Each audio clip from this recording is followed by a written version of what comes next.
Hello friends, welcome to Riddhi Siddhi education. Education के इस video के अंदर हम कवर करने जा रहे हैं इकोनॉमिक्स का एक बहुत ही महत्वपूर्ण topic GDP, GNP, NNP, NDP, per capita income. इसके अंदर हम देखेंगे जीडीपी एट नॉमिनल प्राइस क्या होती है, GDP at PPP purchasing power parity पे क्या होती है, रियल जीडीपी क्या होती है, हमारी यदि बात करें मार्केट प्राइस पे जीडीपी कैसे निकालते हैं, कॉस्ट प्राइस पे जीडीपी कैसे निकालते हैं, ये भी देखेंगे। कैसे डॉलर की वैल्यू मतलब कि रुपए की वैल्यू डिवैल्यूएट कैसे होती जा रही है, ठीक है, डॉलर की वैल्यू इतनी ज्यादा हाई कैसे होती जा रही है। यदि आप रिसेंट की बात करें तो $1 इक्वल टू 74 रुपए 91 पैसे कैसे हो गया, कैसे एक्सचेंज रेट बढ़ता चला जाता है, ठीक है, ये सारी चीजें हम इसके अंदर कवर करेंगे। ठीक है, यदि बात करें इसी के अंदर हम देखेंगे कैसे भारत दुनिया की छठी लार्जेस्ट इकोनॉमी है अकॉर्डिंग टू नॉमिनल जीडीपी। और फिर यदि बात करें परचेजिंग पावर पैरिटी तो पीपीपी के अकॉर्डिंग भारत कैसे थर्ड लार्जेस्ट कंट्री बन जाती है जीडीपी के अकॉर्डिंग, यदि हम पीपीपी मतलब परचेजिंग पावर पैरिटी पे काउंट करें। ठीक है, तो चाइना टॉप पे आ जाता है, जबकि नॉमिनल जीडीपी की बात करें तो पूरी दुनिया में सबसे बड़ी इकोनॉमी, लार्जेस्ट इकोनॉमी क्या है, वो है यूएसए की।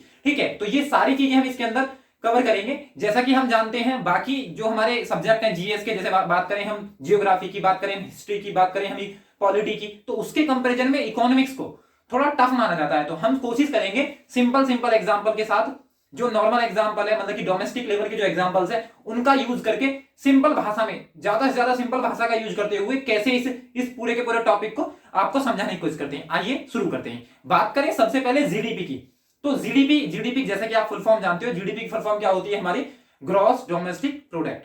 ठीक है, वो देखेंगे हम बेसिक से ही। ठीक है, बात करें जीडीपी तो सबसे पहले हम जीडीपी आते हैं। ठीक है, तो जीडीपी में क्या होगा, ग्रॉस डोमेस्टिक प्रोडक्ट इसकी फुल फॉर्म है, मतलब कि सकल घरेलू उत्पाद, या कह सकते हैं आप सकल घरेलू आय। ठीक है, इसका मतलब क्या है, हमारी राजनीतिक सीमा, जो हमारी जियोग्राफिकल जो हमारी सीमा है उसके अंदर नहीं, मतलब कि भौगोलिक सीमा के अंदर नहीं, राजनीतिक सीमा के अंदर हमारा जितना भी प्रोडक्शन हो रहा है, ठीक है, उत्पादन किया जा रहा है, ठीक है, वो चाहे भारतीय हो या फिर विदेशी, ठीक है, सबके द्वारा जितना भी प्रोडक्शन हमारे राजनीतिक सीमा के अंदर किया जा रहा है वो सब हमारा जीडीपी के अंदर काउंट होगा एक साल के अंदर जो किया जाता है। मतलब कि 4 मेन कंपोनेंट जीडीपी के अंदर यहां पे कंट्रीब्यूट करेंगे। जैसे कि सबसे पहले तो हम देखेंगे गुड्स एंड सर्विस, मतलब कि हमारा जितनी भी वस्तु और सेवाएं हैं उनका, जितनी भी वस्तुओं और सेवाओं का प्रोडक्शन हमारे राजनीतिक सीमा के अंदर हो रहा है, ठीक है, वो प्लस एक काउंट किसके लिए करेंगे, एनुअली, मतलब कि एक साल के लिए। ठीक है, ये भी देखेंगे इसके अंदर ही। ठीक, फिर उसके बाद बात करें, पहले स्टार्टिंग में बात करें तो क्या है, हमने बेसिक लिखा है एक वर्ष में भारत की सीमा में उत्पादित वस्तुओं और सेवाओं के अंतिम मूल्य का योग क्या होगा, हमारा जीडीपी होगा, मतलब कि हमारी सकल घरेलू आय होगी टोटल।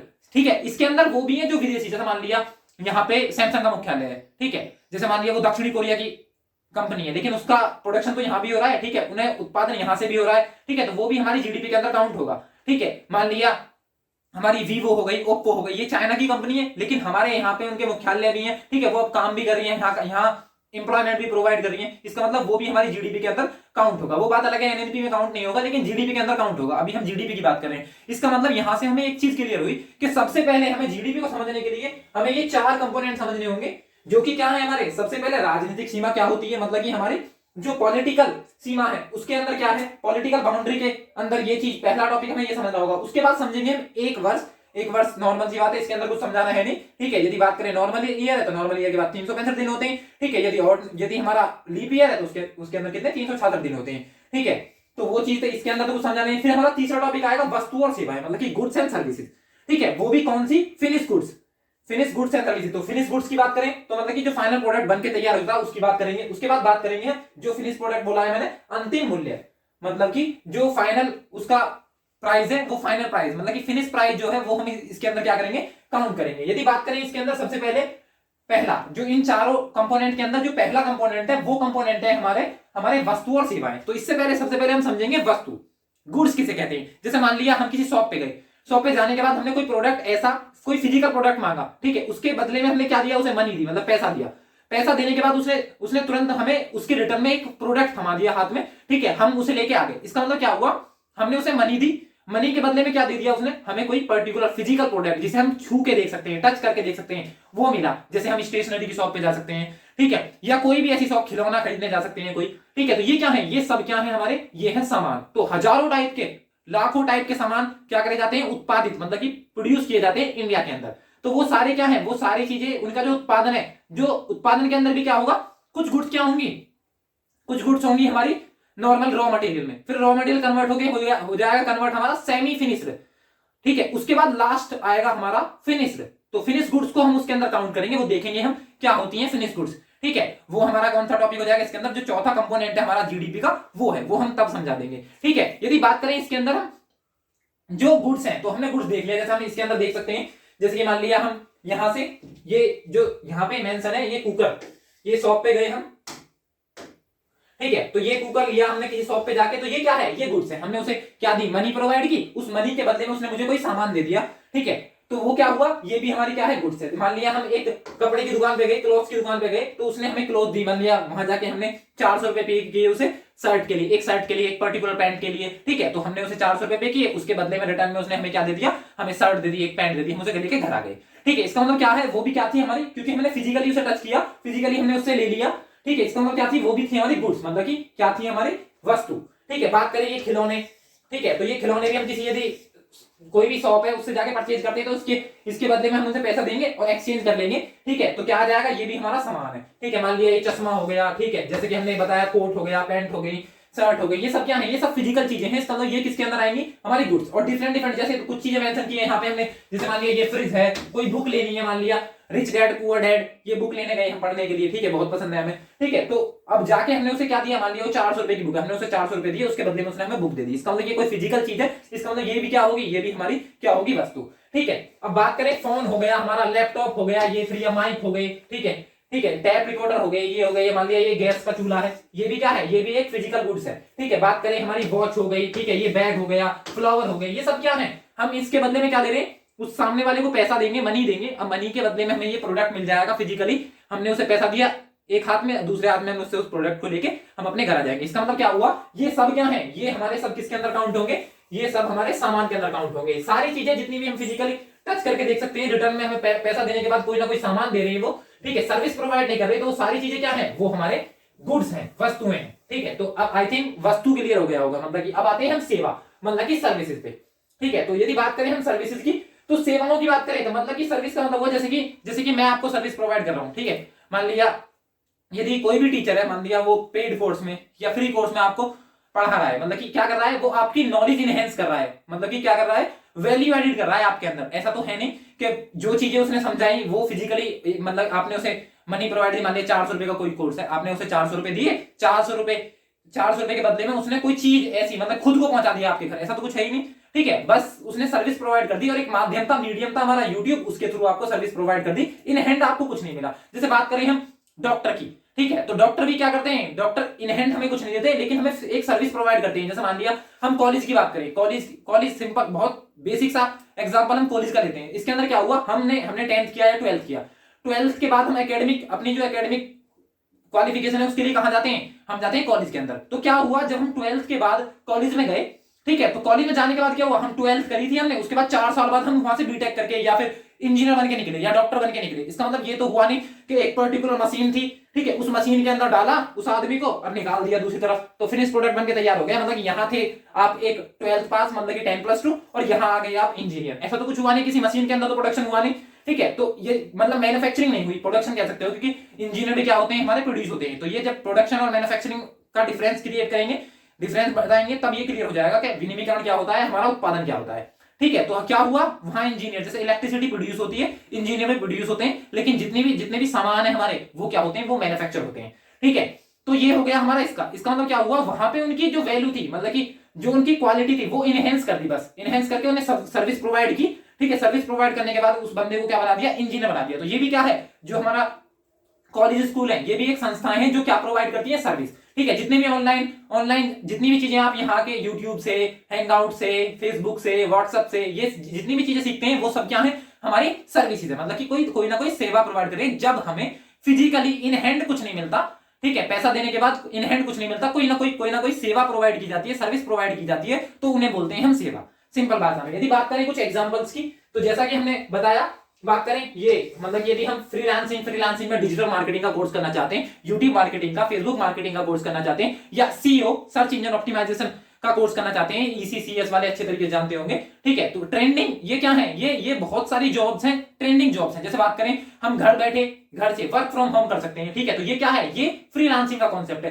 तो फ्रीलांसिंग जॉब कर सकते हैं हम इसी फील्ड में, डिजिटल मार्केटिंग के फील्ड में। तो ये सब चीजें क्या हुई, ये सब चीजें हम घर से कर रहे हैं, ठीक है। घर से कर रहे हैं तो क्या प्रोवाइड कर रहे हैं, सेवा। इसके बदले में हमें क्या मिलेगी, मनी। लेकिन है ये सारी की सारी चीजें इकोनॉमिक, मतलब कि आर्थिक, जिसमें हमें रिटर्न में कुछ ना कुछ मनी मिल रही है, ठीक है। बात करें उसके बाद डॉक्टर, तो डॉक्टर को बताया मैंने किस क्या प्रोवाइड करते हैं, सेवा प्रोवाइड करते हैं, मतलब कि ये भी क्या प्रोवाइड करते हैं, सर्विस, ठीक है। उसके बाद देख लिया ये एकेडमिक जितने भी कॉलेज वगैरह है वो सब हो गए। और यदि सर्विस सेक्टर की बात करें तो 80% कॉन्ट्रीब्यूशन है सर्विस सेक्टर का, कहां पे, यूएसए में। इसी वजह से तो वो क्या है, हमारी विकसित अर्थव्यवस्था। वैसे तो अर्थव्यवस्था को क्लासिफाई करने के बहुत सारे तरीके हैं, जैसे हम कभी कभी ह्यूमन डेवलपमेंट इंडेक्स जो हमारी HDI है उसके अकॉर्डिंग देखते हैं कौन सी कंट्री अल्पविकसित है, कौन सी विकासशील है और कौन सी हमारी विकसित है। फिर दूसरा तरीका हमारा हो जाता है कभी कभी जो अभी नया इन्वेंट हुआ है, ठीक है। तो उसके अकॉर्डिंग हम क्या देखते हैं, जैसे कि लो इनकम कंट्री, फिर लो मिडिल इनकम, फिर हाई मिडिल इनकम, ठीक है। फिर उसके बाद हाई इनकम, ठीक है। तो हाई इनकम कंट्री के अंदर आती है हमारी यूएसए,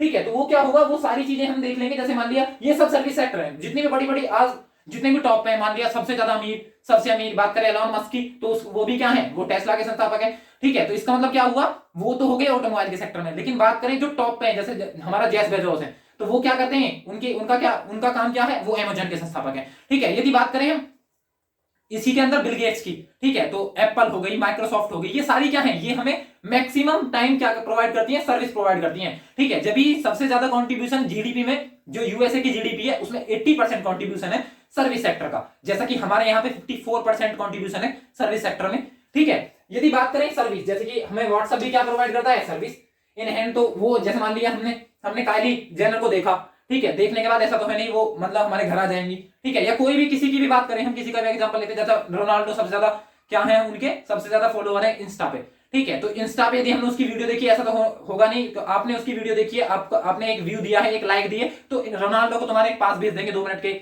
लिए मिलने के लिए। तो ऐसा तो कुछ होना नहीं है, ठीक है। इसका मतलब क्या हुआ, वो बस सर्विस प्रोवाइड कर रहे हैं हमें, ठीक है। हमने कुछ देख लिया, उसके लिए हमने उसे फॉलो कर दिया, लाइक कर दिया, ठीक है। तो ये क्या हुआ, ये भी सर्विस है। बात करें फेसबुक की, ट्विटर की, ठीक है, यूट्यूब भी हमें सर्विस प्रोवाइड करता है, ठीक है। वो कुछ भी सीख सकते हैं हम यूट्यूब से, वो चाहे हमारे नॉलेज को एनहेंस करने के लिए, या फिर मान लिया कोई चीज, किसी को खाना मतलब कुकिंग बहुत पसंद है, खाना बनाना सीख सकते हैं, तो वो सब क्या है, वो सब हमारा यूट्यूब भी क्या प्रोवाइड कर रहा है, सर्विस, सेवा। जैसे व्हाट्सएप हो गया, ठीक है। तो सेवा एक बहुत मान लिया एक यूपी स्टेट में, दूसरा हमारा मान लिया महाराष्ट्र स्टेट में, तो एक स्टेट से दूसरे स्टेट में हम बात कर पा रहे हैं, ठीक है। फोन ये भी क्या है, ये भी हमें सर्विस प्रोवाइड कर रहे हैं, ठीक है। यदि बात करें हम व्हाट्सएप से मैसेज एक स्थान से दूसरे स्थान में हम व्हाट्सएप के थ्रू, चैटिंग के थ्रू बात कर पा रहे हैं, तो ये भी क्या है, हमारी सर्विस है। लिंक्डइन की बात करें, यहाँ पे हम जॉब सर्च कर सकते हैं, ठीक है, या अपनी प्रोफाइल बना सकते हैं, ठीक है, अपना सीवी करिकुलम डेटा इस पे अपलोड कर सकते हैं, तो ये भी क्या है, ये भी हमें सर्विस प्रोवाइड कर रही है लिंक्डइन। तो ये क्या है, ये सब सर्विसेज हैं, इन हैंड हमें कुछ नहीं दे रही, ठीक है। फिर बात करें जैसे कि पुलिस की सर्विस हो गई, या फिर जो हमारे ट्रैफिक सिग्नल पे खड़े होते हैं उनकी सर्विस हो गई, ये सब क्या प्रोवाइड कर रहे हैं, सेवा प्रोवाइड कर रहे हैं, ठीक है। तो ये क्या थे, ये सारी हमने देखा पहले, इससे पहले देखा हमने गुड्स किसे बोलते हैं, सामान किसे बोलते हैं, उसके बाद देखा हमने सर्विस किसे बोलते हैं, सेवा, ठीक है। तो ये हमारा जो पहला कंपोनेंट था जीडीपी के अंदर, ठीक है, गुड्स एंड सर्विसेज, ये हमारा क्लियर हुआ, ठीक है। उसके बाद हम देखेंगे तीसरा कंपोनेंट। तो तीसरा कंपोनेंट जैसा कि इसके अंदर क्या था हमारा, वो था हमारा वर्ष। एक वर्ष के अंदर भारत की राजनीतिक सीमा के अंदर जितना भी हमारा प्रोडक्शन हुआ है वो क्या कहलाता है, वो हमारा जीडीपी कहलाता है, ठीक है। ये चीज हमने देखी थी, ठीक है। अब आते हैं हम इसके अंदर, जैसे कि फिनिश, जैसे 1 ईयर तो आपको पता ही है, 1 ईयर का मतलब क्या हुआ, 1 साल मतलब कि 52 महीने और 1 दिन, ठीक है। यदि लीप ईयर है तो 52 महीने 2 दिन एक्स्ट्रा, ठीक है। तो यदि बात करें नॉर्मल ईयर है तो 365 दिन, ठीक है। यदि ऑर्डिनरी वो लीप ईयर है मतलब कि लीप वर्ष है तो उसके अंदर कितने 366 दिन हो जाएंगे। तो वो तो क्लियर, तीसरा कंपोनेंट। बात करें चौथे और लास्ट कंपोनेंट की जीडीपी के अंदर, जिसे हम बहुत ज्यादा वैल्यू देते हैं, वो है हमारा फिनिश गुड्स,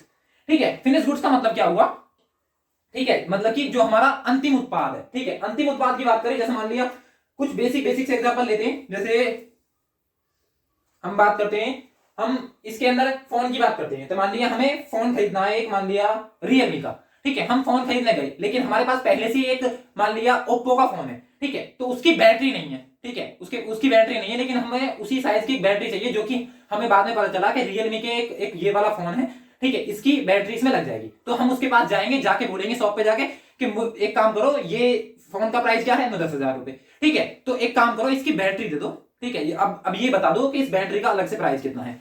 ठीक है, क्योंकि वो फोन बेचना आया है वहां पे, ठीक है, बैटरी बेचने का काम नहीं है उसका, वो तो पूरा प्रोडक्ट जो फिनिश प्रोडक्ट है वो बेचेगा। ठीक है, इसका मतलब क्या हुआ, वो अलग से आपको बैटरी नहीं देगा।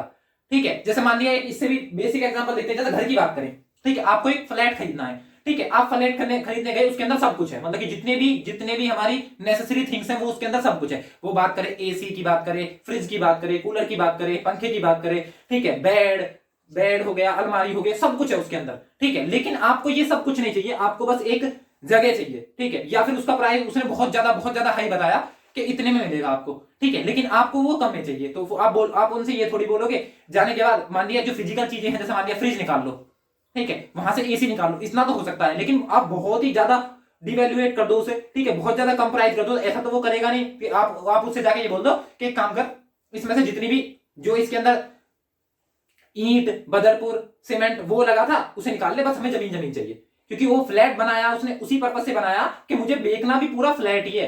ठीक है, तो वो अलग से नहीं, ऐसा नहीं करेगा कि उसके टाइम पे आप उससे जाके बोलोगे कि जितने भी तुमने अननेसेसरी थिंग लगाई है, मुझे तो बस खाली जमीन चाहिए, एक काम कर, तो ईंट वगैरह जितनी भी है, ईंट, बदरपुर, सीमेंट, जो भी तेने पुताई पेंटिंग वगैरह करिए, उस सबको निकाल दे इससे। ठीक है, बस मुझे लैंड प्रोवाइड कर दे। तो ऐसा तो कुछ होना नहीं, क्योंकि हम बात किसकी करते हैं, जब बात कर रहे हैं फ्लैट की, तो फ्लैट का मतलब ये हुआ कि लैंड भी उसमें इंक्लूड है, ईंट, बदरपुर, जो भी जिससे भी उसकी दीवार, वॉल्स तैयार हुई है, रूम्स तैयार हुए, रूम्स बनने के बाद वो पूरी बिल्डिंग तैयार हुई है, इसका मतलब पूरी की पूरी बिल्डिंग, मतलब कि जो पूरा फ्लैट है उसे परचेज करने जा रहे हैं। उसके अंदर यदि हो सकता है वो ऐसा तो हो सकता है कि उसके अंदर फ्रिज रखा है, उसके अंदर वॉशिंग मशीन रखी है, तो वो आपके काम की नहीं है, तो वो उन्हें निकाल सकता है। ठीक है, लेकिन जो चीज बन चुकी, जो चीज लग चुकी, उसे थोड़ी निकालेगा। इसका मतलब आपको सबका एक साथ पे करना पड़ेगा। ठीक है, इससे भी सिंपल एग्जांपल से पूछते हैं, जैसे मान लिया हम एक शॉप पे गए। ठीक है, शॉप पे जाने के बाद हमने क्या किया, हम मान लिया एक शॉप थी पिज्जा। ठीक है, वहां जाके हमने पिज्जा हट्स में जाके एक पिज्जा परचेज किया। उसके बाद हमको लगा कि इसका प्राइस थोड़ा ज्यादा है। ठीक है, 120 रुपए का बोल रहा है, 120 का तो इसमें कुछ नहीं है। एक काम करो, इसके अंदर से प्याज निकाल लो। ठीक है, जो सॉस डाली है इसे निकाल लो। ठीक है, इसके अंदर जो आपने मसाले डाले हैं वो निकाल लो। ठीक है, तो उसके बाद बस केक वाला पोर्शन, या जिससे भी हो, जो भी इंग्रेडिएंट है उसके अंदर, इन सब चीजों को निकालने के बाद बस हमें तो वो चाहिए, इसके 20 रुपए ले लो। ऐसा तो कुछ करेगा नहीं, क्योंकि वो बेचना क्या है, उसे बेचना क्या है, उसे फिनिश गुड्स बेचनी है, मतलब कि जो फाइनल प्रोडक्ट हमारा बनके तैयार हुआ वो बेचना है। ठीक है, तो जो फिनिश उत्पाद है वो समझ में आया। जैसे मान लिया यहाँ पे हमने एक एग्जांपल लिया लड्डू का, मान लिया बेसन का लड्डू है। ठीक है, किसी को एलर्जी है बेसन से। ठीक है, तो वो जाके बेसन के लड्डू खाने का मन कर रहा है उसका, लेकिन बेसन के लड्डू नहीं खाने, लड्डू खाने, और उसके पास बेसन के लड्डू ही है, तो ऐसा तो वो बोलेगा नहीं, एक काम करो, इसमें से बेसन निकाल लो, उसके बाद जो भी इसके अंदर मिठास जो भी आपने पानी वानी डाला था, ठीक है, वो रहने दो, मैं उसे खा लूंगा। ऐसा तो होगा नहीं, अब साथ के साथ निकालेगा नहीं। ठीक है, जैसे मान लिया आप कहीं पे एक ब्रेड लिया आपने, ब्रेड के अंदर क्या लगता है, ब्रेड लगता है, ब्रेड के अंदर क्या लगता है, पिट्ठी लगती है। ठीक है, तो पिट्ठी के अंदर भी क्या होगा, आलू होंगे, मसाला होगा। ठीक है, आप उससे जाके बोलो कि यार 12 रुपए का तो बहुत महंगा है। ठीक है, एक काम कर, तू बस इसके अंदर की जो पिट्ठी है उसे छोड़ दे, बाकी का जितना भी तूने बेसन लगाया है और जो हमारा ब्रेड यूज किया है उसे अपने पास रख ले। ठीक है, तो थपेड़े लगा के भगा और देगा। ठीक है, तो बोल क्या रहा है, ठीक है, ऐसा पॉसिबल है। हम फिनिश गुड्स बेचते हैं, मतलब कि उसका मकसद क्या है। यदि मान लिया वहां पे ब्रेड ना होके समोसा भी होता, समोसे के केस में भी तो यही होगा, उसने मैदा से बनाया होगा बाहर वाला पोर्शन, उसके अंदर जो इंग्रेडिएंट है आलू या मसाले से बन के अंदर भरे हुए हैं। ठीक है, वो पूरा प्रोडक्ट ही बन के तैयार हुआ है, 10 रुपए 12 रुपए में जितने में वो बेच रहा है, वो पूरा जो अंतिम उत्पाद है उसे बेचना चाहता है। तो इसका मतलब अंतिम उत्पाद वाला कॉन्सेप्ट क्लियर है ना, मतलब कि फिनिश प्रोडक्ट। जैसे मैं इससे भी सिंपल एक एग्जांपल लेते हैं, जैसे मान लिया हमें एक परचेज करना है लैपटॉप, तो लैपटॉप के अंदर क्या होगा, लैपटॉप के अंदर ऑपरेटिंग सिस्टम भी होगा, सिस्टम सॉफ्टवेयर भी होगा। ठीक है, उसके अंदर कुछ एप्स भी होंगे। ठीक है, मान लिया जो उसके अंदर कोर है, कोर इंटेल का होगा। ठीक है, मान लिया उसके अंदर जो सॉफ्टवेयर डले हुए हैं वो मान लिया माइक्रोसॉफ्ट के हैं। ठीक है, बहुत सारी चीजें हैं, मतलब कि इनपुट आउटपुट बहुत सारी डिवाइस होती है कंप्यूटर के अंदर, वो सारी चीजें हम जाके बोले मुझे तो कुछ चाहिए नहीं, मुझे तो बस लैपटॉप चाहिए। ठीक है, तो लैपटॉप चाहिए तो बस इसके अंदर के जितने भी इंटेल का प्रोसीजर उसे निकाल लो, सिस्टम सॉफ्टवेयर निकाल लो, ऑपरेटिंग सॉफ्टवेयर निकाल लो, उसके बाद जो बचे उसे मुझे दे दो। ऐसा तो करेगा नहीं वो, उसे तो पूरा प्रोडक्ट बेचना है, इसका मतलब उसे फिनिश गुड्स, मतलब कि जो उसका फाइनल उत्पाद है वो बेचना है। ठीक है, तो जो ये अब आई थिंक मुझे लग रहा है कि ये जो फिनिश गुड्स, मतलब कि जो हमारा अंतिम उत्पाद है, ये वाला कॉन्सेप्ट आपके क्लियर हो गया होगा। ठीक है, अब आगे बढ़ते हैं, आगे बात करें राजनीतिक सीमा। तो जैसा कि मैंने आपको बताया, राजनीतिक सीमा का मतलब है कि जैसे मान लिया भौगोलिक सीमा तो आप देख सकते हो, ये जो हमारा पूरा जो स्ट्रक्चर है, ठीक है, जो क्षेत्रफल है, ठीक है, इसके अंदर जो भी हमारा उत्पादन हो रहा है, प्रोडक्शन हो रहा है, तो वो क्या है, वो हमारा किसके अंदर आ जाएगा, टोटल उत्पादन जो भी हो रहा है हमारी कंट्री के द्वारा, वो किसके अंदर आ जाएगा, हमारे जीडीपी के अंदर हो जाएगा। लेकिन हमने यहां पे मेंशन किया है कि राजनीतिक सीमा का मतलब ये हुआ कि जैसा मान लिया यहां की बात करें हम, यहाँ पे क्या होगा, यहाँ पे मान लिया हम खुदाई किसी चीज की माइनिंग कर रहे हैं, ठीक है, मान लिया यहाँ पे हमें पेट्रोलियम मिल गया क्योंकि ये अब तटीय क्षेत्र है, ठीक है, मुंबई हाई के पास की जगह है, तो यहाँ पे मान लिया पेट्रोल मिल गया या नेचुरल गैस मिल गया, तो हम उसका एक्सक्रीजन कर रहे हैं। इसका मतलब ये भी क्या है, ये भी हमारी ही टेरिटरी के अंदर, राजनीतिक सीमा के अंदर है। मान लिया हमारे देश से ही कोई जहाज गया पानी का, ठीक है, वो किसी अदर कंट्री में जा रही है, लेकिन उसकी जो जितनी भी इनकम है वो किसके अंदर काउंट होगी, भारत के अंदर ही काउंट होगी, क्योंकि जहाज कहाँ का है, भारत का। तो ये राजनीतिक सीमा चाहिए किसी भी कंट्री में हो, ठीक है। बात करें ऐसी एरोप्लेन, तो एरोप्लेन उड़ के मान लिया यूएसए जा रहा है, ठीक है, भारत से जा रहा है यूएसए, ठीक है, इसका मतलब क्या हुआ, वो यूएसए में, इसका मतलब ये नहीं हुआ कि जीडीपी उसकी यूएसए में काउंट होगी, उसकी जीडीपी जितना भी उससे रेवेन्यू हमारा जनरेट होगा वो सारा किस में काउंट होगा, वो भी हमारे भारत की जीडीपी में। इसका मतलब ये जो पोर्शन दिया हुआ है ये तो है हमारी भौगोलिक सीमा, ठीक है। और राजनीतिक सीमा का मतलब ये हुआ कि वो चाहे कहीं भी हो। जैसे बात करें हम सिंपल सा एग्जांपल लेते हैं, उच्चायुक्त या फिर एम्बेसडर, ठीक है, एम्बेसडर थोड़ा सा सिंपल हल्का सा डिफरेंस है इसमें। जैसे बात करें, ठीक है, दो चीज होती है, एक तो होता है हाई कमिश्नर,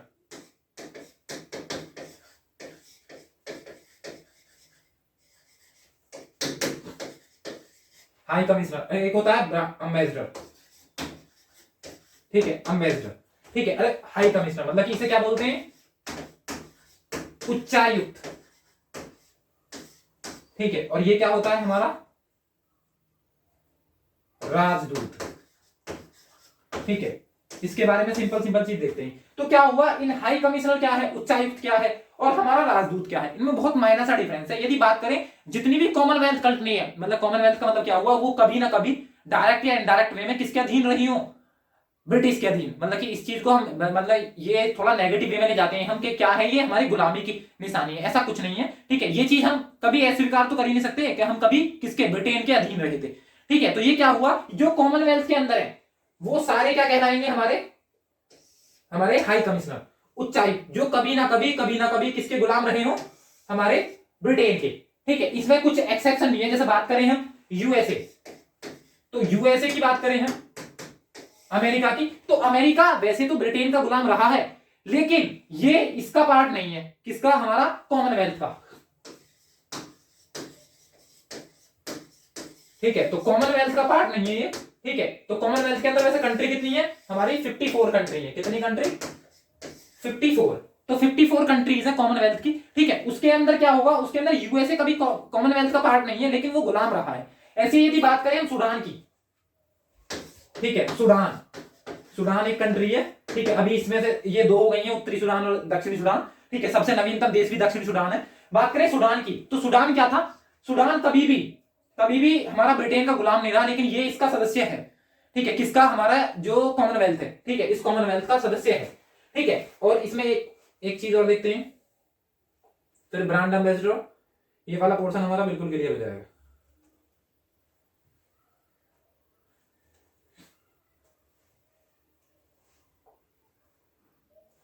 ठीक है, यदि इसके अंदर हम बात करें,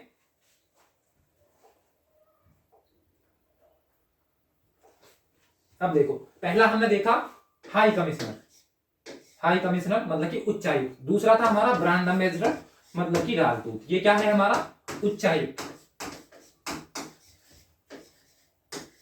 जो कि कभी ना कभी वहां पे बैठते हैं जहां जो देश कभी ना कभी ब्रिटेन का गुलाम रहा हो, या फिर एटलीस्ट हमारा जो कॉमनवेल्थ है, जिसके अंदर कितनी कंट्री है हमारी, वैसे तो 54 सदस्य हैं इसके अंदर, ठीक है, इसका सदस्य हो गया तो, ठीक है। तो वो सब क्या है, वहां पे हमारा यदि मान लिया जैसे पाकिस्तान गुलाम रहा है, किसका, मतलब 14 अगस्त को वो आजाद हुआ, 15 अगस्त को हम आजाद हुए, लेकिन हम ब्रिटेन के अधीन तो थे। इसका मतलब यदि पाकिस्तान का हमारे यहाँ या हमारा पाकिस्तान में है, तो हम क्या बोलेंगे उसे, उच्चायुक्त, हाई कमिश्नर। वो बात अलग है, जो मुन्नी वाली मूवी है बजरंगी भाईजान, उससे आप कंफ्यूज हो सकते हो, क्योंकि उसमें एम्बेसी, वहां एम्बेसी में कौन बैठता है, एम्बेसडर, ठीक है। तो वहां पे एम्बेसडर बोला गया है, लेकिन हाई कमिश्नर बैठता है जो भी हमारे कभी ना कभी कॉमनवेल्थ के सदस्य रहे हों, ठीक है, उसके अंदर। तो बात करें हम कॉमनवेल्थ, तो यदि हाई कमिश्नर की बात करें, उच्चायुक्त की बात करें, तो वो कभी ना कभी हमारे ब्रिटिश के अधीन रहा होगा। उसके अंदर मैंने एक्सेप्शन बता दिए, एक्सेप्शन क्या है हमारे, एक्सेप्शन है हमारे यूएसए कभी गुलाम रहा है ब्रिटेन का, लेकिन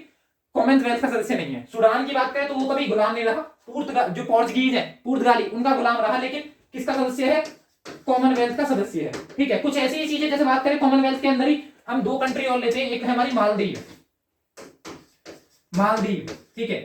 क्या है? मालदीव। मालदीव जो कंट्री है हमारी, बात करें सार्क का सदस्य है, सार्क की बात करें तो नीचे से स्टार्ट करते हैं। नीचे मालदीव है, फिर उसके बाद श्रीलंका, फिर उसके बाद भारत, भारत के बाद पाकिस्तान, अफगानिस्तान, अफगानिस्तान के बाद नेपाल, भूटान और बांग्लादेश। ये 8 कंट्री सार्क के अंदर है। तो उन सार्क कंट्री के अंदर ये मालदीव हमारा। तो मालदीव कभी भी क्या नहीं रहा, बात करें तो इसके अधीन नहीं रहा, ठीक है। उसके बावजूद भी ये एक बार तो क्या हुआ था, एक बार तो इसके अंदर आ गया था कॉमनवेल्थ के अंदर, मतलब कि अपनी स्वेच्छा से ये इससे बाहर निकल गए थे। उसके बाद दोबारा से ज्वाइन कर लिया किसने? मालदीव ने, ठीक है। तो ये क्या हुआ, कॉमनवेल्थ का कॉन्सेप्ट समझ में आ गया हमारे। यदि बात करें कॉमनवेल्थ की, तो कॉमनवेल्थ में एक कॉन्सेप्ट और याद रखना है, इसके अंदर जो 16 कंट्री हैं, वो कंट्री ऐसी हैं जो आज भी महारानी मानती है। ब्रिटेन की जो महारानी है एलिजाबेथ द्वितीय, तो जो एलिजाबेथ द्वितीय है, ठीक है, एलिजाबेथ सेकंड, उसको अपनी महारानी मानते हैं। मतलब कि उन्होंने बहुत सारी पावर तो उसके हाथ में नहीं दे रखी, लेकिन फिर भी एज ए रेस्पेक्ट वो आज भी उनकी महारानी कौन है हमारी। जैसे इसका एग्जांपल भी ले सकते हैं हम। इसका एग्जांपल है जैसे कि हमारा कनाडा, ठीक है, कनाडा।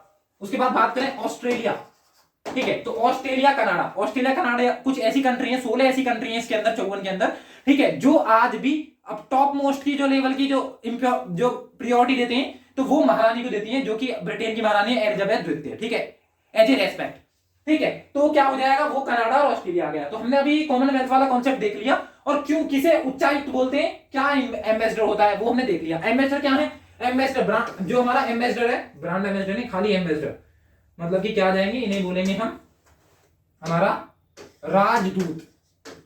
तो ये जो राजदूत वाला कॉन्सेप्ट है, तो राजदूत बैठेंगे वहां जो कभी भी हमारे ना तो कॉमनवेल्थ के सदस्य हैं और ना ही कभी ब्रिटेन के अधीन रहे हैं। तो वहां यदि हमारा कोई दूतावास है वहां पर राजदूत है, तो उसे क्या बोलेंगे हम? राजदूत बोलेंगे। जो कि एम्बेसडर कहां बैठते हैं हमारे? एम्बेसी में। और हाई कमिश्नर कहां बोलते हैं? हाई जो कमिश्नर है और उच्चायुक्त कहां बोले बैठेंगे? वो हाई कमिश्नर में, ठीक है। तो हाई कमिश्नर बैठेंगे। अब हमें ये क्लियर है कि जो ब्रांड एम्बेसडर, मान लिया वीजा, ये क्या प्रोवाइड करते हैं? जैसे रिन्यू करना है, वीजा रिन्यू कराना है, पासपोर्ट रिन्यू कराना है, तो ये काम होता है। लेकिन ये बैठते किसी और कंट्री में, इनकी पावर बहुत होती है, राष्ट्रपति से भी ज्यादा। मतलब कि इन्हें कोई कुछ बोल नहीं सकता, चाहे किसी भी कंट्री के अंदर से, जिस कंट्री के अंदर है उस कंट्री के अंदर ये कुछ भी कर लेंगे, लेकिन इन्हें कुछ कोई टच भी नहीं कर सकता। बहुत बार ऐसे केस भी देखे गए, ठीक है। इटली वाला केस सुना होगा आपने, ठीक है। तो ये क्या हुआ, इनके पास पावर बहुत होती है, जो हमारे उच्चायुक्त होते हैं और जो हमारे ये एम्बेसडर होते हैं, राजदूत होते हैं, इनके पास बहुत पावर होती है। लेकिन ये राजदूत क्या होते हैं? जैसे पाकिस्तान की यदि बात करें, पाकिस्तान के हाई कमीशन में जाएंगे तो वहां पे कौन होगा? भारत में होगी उसकी, और वो अपना फ्लैग भी लगाएंगे, मतलब कि फ्लैग जो यूज होगा वो भी पाकिस्तान का यूज होगा। उसके बावजूद भी हम उससे बोल नहीं सकते कुछ भी, ठीक है, क्योंकि वहां पे क्या होंगे, जो हमारे वीजा है, पासपोर्ट है, वो क्या होंगे? रिन्यू होंगे। तो उससे जो पैसा जनरेट होगा वो भी हमारे जीडीपी के अंदर काउंट होगा। वो हमारी राजनीतिक सीमा है। पाकिस्तान की एम्बेसी या फिर हम बोल सकते हैं हाई कमीशन यदि भारत के अंदर है, तो उसका जो पैसा है, उसका जो रेवेन्यू है, वो पाकिस्तान की जीडीपी में काउंट होगा, ना कि हमारी में। और हमारे जितने भी, मतलब कि यदि किसी भी देश में हमारा हाई कमीशन है या फिर हमारा एम्बेसी है, मतलब कि हमारा राजदूत है, इसका मतलब ये हुआ कि उस पर्टिकुलर कंट्री के साथ हमारे बहुत अच्छे रिलेशन है, ठीक है। जैसे मान लिया किसी कंट्री के साथ हमारे अच्छे रिलेशन है, जैसे बात करें नॉर्थ कोरिया, ठीक है, उत्तरी कोरिया, तो उसके साथ हमारे अच्छे रिश्ते नहीं है, इसका मतलब वहां पे हमारा कोई भी हाई कमीशन या फिर हमारा कोई भी वहां पे एम्बेसी, मतलब कि एम्बेसडर नहीं है, ठीक है। तो मतलब ये अच्छे रिश्ते भी दिखाता है, ये जो हमारा राजदूत या उच्चायुक्त हो ना किसी देश में, तो ये हमारा उस कंट्री के साथ अच्छे रिश्ते को भी शो करता है, ठीक है। तो ये देख लिया हमने, हाई कमिश्नर भी हो गया हमारा क्लियर। तो ये भी किसके अंदर काउंट होंगे? ये भी हमारी राजनीतिक सीमा के अंदर ही काउंट होंगे। ये क्लियर हो गया। अब यहाँ पे मैंने दो वर्ड यूज करे, इन्हें यही एक्सप्लेन कर देते हैं। एक पासपोर्ट यूज किया और एक वीजा। पासपोर्ट की बात करें तो जो पासपोर्ट वाला पोर्शन हमने इसके अंदर यूज करा, तो पासपोर्ट में क्या है? एक होगा हमारा पासपोर्ट, ठीक है, और एक होगा हमारा वीजा, ठीक है। पासपोर्ट का मतलब क्या है? ये इंडिया मतलब जो पर्टिकुलर देश, जैसे हमारा इंडिया है, तो इंडिया क्या करेगा, मतलब कि एक तरीके से उसे क्या करेगा? ऑथेंटाइज करेगा, मतलब कि एक तरीके से प्रूव करेगा कि ये हमारे देश का नागरिक है, और इसने हमारे देश में कोई अपराध नहीं किया है, आप इसे किसी पर्टिकुलर कंट्री में भेज सकते हैं, ठीक है। और दूसरा, ये तो इंडिया ने अप्रूव किया है, ठीक है। अप्रूवल किससे मिला? ठीक है, वो इंडिया से। यदि बात करें वीजा, ठीक है, तो वीजा क्या है? वीजा जिस पर्टिकुलर कंट्री में आप जाना चाहते हो वो आपको अलाउ करेगी कि आप यहां आ सकते हो या नहीं आ सकते हो। जैसे मान लिया आपने कोई आप वांटेड हो, किसी और दूसरी कंट्री में चले गए, तो क्या करेगा भारत?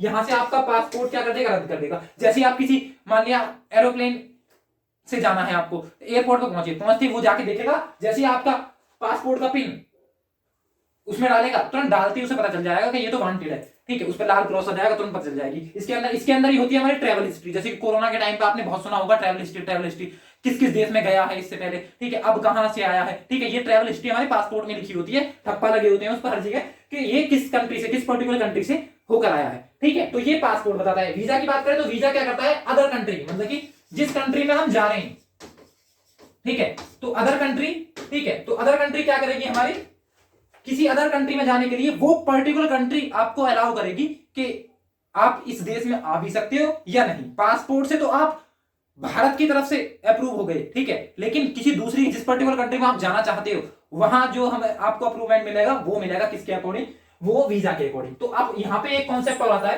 करंट का भी टॉपिक है वैसे तो वो, तो इसमें जो पासपोर्ट है, जैसे कि आपने देखा होगा एक अभी हेनली पासपोर्ट इंडेक्स, एक इंडेक्स आता है हेनली पासपोर्ट, ठीक है, इंडेक्स, ठीक है। बात करें 2021 के इंडेक्स की, तो 2021 में इसमें टॉप पे कौन है, टॉप पे है इसमें सिंगापुर, संयुक्त रूप से सिंगापुर और न्यूजीलैंड, वो जापान,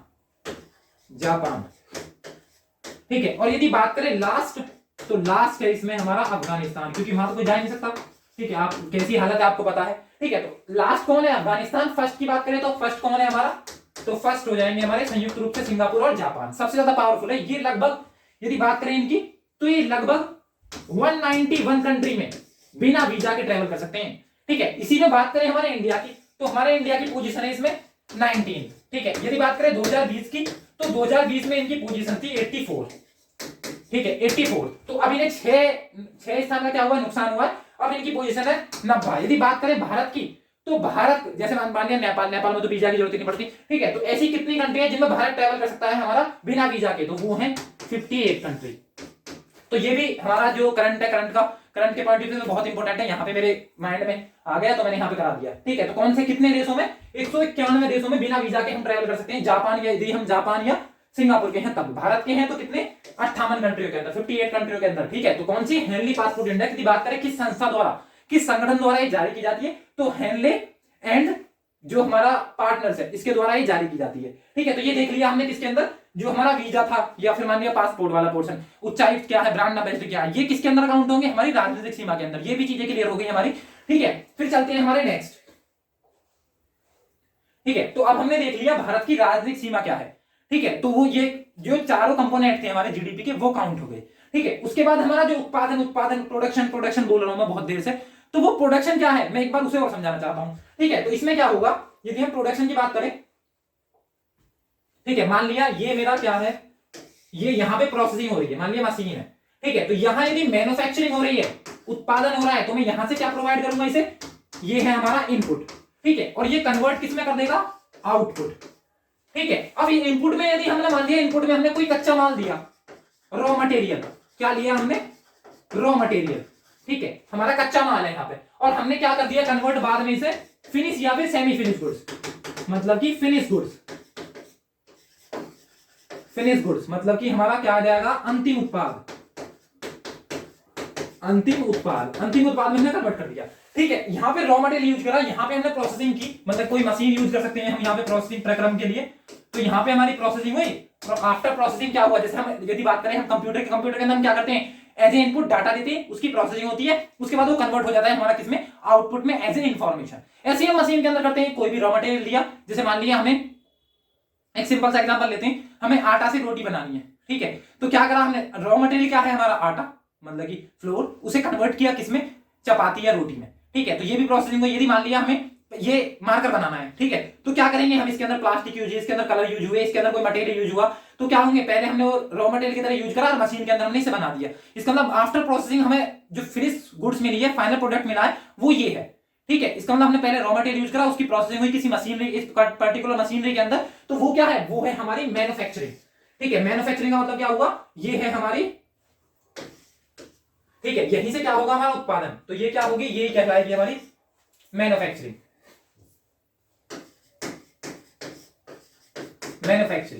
ठीक है। मतलब कि इसमें कुछ ना कुछ हम सामान बनाएंगे, ये तो हुआ हमारा मैन्युफैक्चरिंग का कॉन्सेप्ट क्लियर, ठीक है। अब देखते हैं इसके बाद हम उत्पादन प्रोडक्शन, बात करें प्रोडक्शन की, ठीक है। प्रोडक्शन मतलब कि उत्पादन क्या है, उत्पादन को देखते हैं। तो उत्पादन में क्या होगा, यदि हम बात करें उत्पादन की, इसमें भी हम कोई ना कोई इनपुट प्रोवाइड करेंगे, कोई ना कोई इनपुट देंगे, उसके बाद हमें कोई ना कोई आउटपुट मिलेगा, ठीक है। लेकिन ये फिजिकल होना जरूरी नहीं है, ठीक है। यदि बात करें प्रोडक्शन की, तो प्रोडक्शन में भी क्या है, मतलब कि सारे जितने भी मैन्युफैक्चरिंग है हमारी प्रोडक्शन के अंदर आएंगे, उत्पादन के अंदर आएंगी। जैसे कोई भी मटेरियल तैयार किया, कोई भी चीज मशीनरी, जैसे मैन्युफैक्चरिंग सेक्टर में कोई भी काम हो रहा है, ठीक है। जैसे मान लिया हमने क्या करा, गेहूं से, जो गेहूं का आटा उससे बिस्किट बना दिया, तो मैन्युफैक्चरिंग हुई ये भी।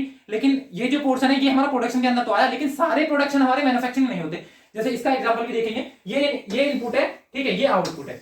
तो यहाँ पे कभी कभी ये भी होता है प्रोडक्शन के अंदर, हम कुछ ना कुछ उसके अंदर वैल्यू एडिशन कर देते हैं, ठीक है। वैल्यू एडिशन मतलब कि जो भी उसके अंदर है, जो था वो, उसमें कुछ ना कुछ इंप्रूव करके हमने आउटपुट पे दे दिया। जैसे मान लिया हम कोई एक बोतल लेते हैं, ठीक है, तो मटका लेते हैं, मटका उसे ऊपर से छोड़ देते हैं, मतलब कि पहले कुछ और था, छोड़ते क्या हो गया, टूट गया।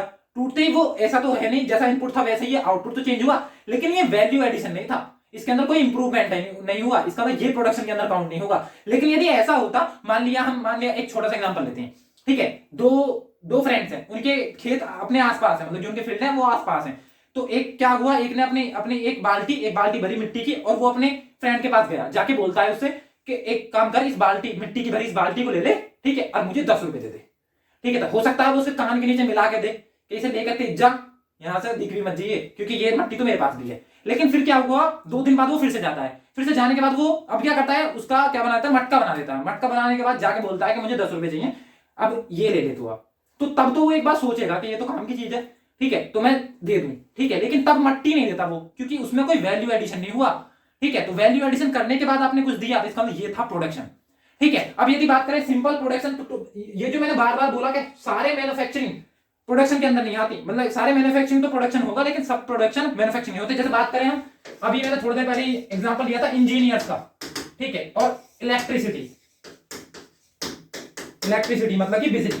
बात करें बिजली, तो बिजली क्या की जाती है, प्रोड्यूस की जाती है, ना कि मैन्युफैक्चर, ठीक है। इंजीनियर प्रोड्यूस की जाती है, उत्पादन किया जाता है, इंजीनियर्स का भी प्रोडक्शन किया जाता है, ठीक है। लेकिन कभी भी ये नहीं बोला होगा मैन्युफैक्चरिंग, मतलब कि किसी मशीन से थोड़ी निकाले, भाई साहब यहां से डाले और दूसरी तरफ से निकाल दिए, बन के भाई साहब यहां से 12th गई और उधर से इंजीनियर बाहर, ठीक है, ऐसा तो कुछ नहीं होता। इसका मतलब क्या होगा, इसके अंदर भी क्या होगा, वो प्रोडक्शन किया जाता है, मतलब कि उनकी वैल्यू, ठीक है, उनकी स्किल्स इनहेंस की जाती हैं कॉलेज के अंदर, जिस भी पर्टिकुलर कॉलेज में आप जाना चाहते हो, ठीक है, उसके अंदर की जो वैल्यू है वो इनहेंस कर दी, तो आप इंजीनियर बन गए, ठीक है। सर्विस प्रोवाइड कर दी, वो हम सर्विस वाला कॉन्सेप्ट हम देख चुके हैं। तो ये जो बार बार हम बोल रहे थे उत्पादन, जैसे कि ग्रॉस डोमेस्टिक प्रोडक्ट, सकल घरेलू उत्पाद, तो उसके अंदर उत्पाद जो आ रहा है, ग्रॉस का मतलब तो जानते हैं हम, सकल मतलब कि बहुत सारा कॉन्ट्रीब्यूशन, ठीक है। सकल घरेलू मतलब कि घर का, मतलब कि हमारे पर्टिकुलर घर की बात कर रहे हैं, यहाँ पे हम पर्टिकुलर बड़े लेवल पे जैसे बात करें, हम इकोनॉमिक्स के अंदर 2 टर्म पढ़ते हैं, एक व्यष्टि अर्थशास्त्र, एक समष्टि अर्थशास्त्र, मतलब कि माइक्रो इकोनॉमिक्स, मैक्रो इकोनॉमिक्स, ठीक है। अब माइक्रो इकोनॉमिक्स के अंदर भी ये भी कुछ टर्मिनोलॉजी है, ये भी पता होनी चाहिए, क्योंकि जैसे कि बात करें हम जीडीपी के अंदर हम सारे सेक्टर देखेंगे।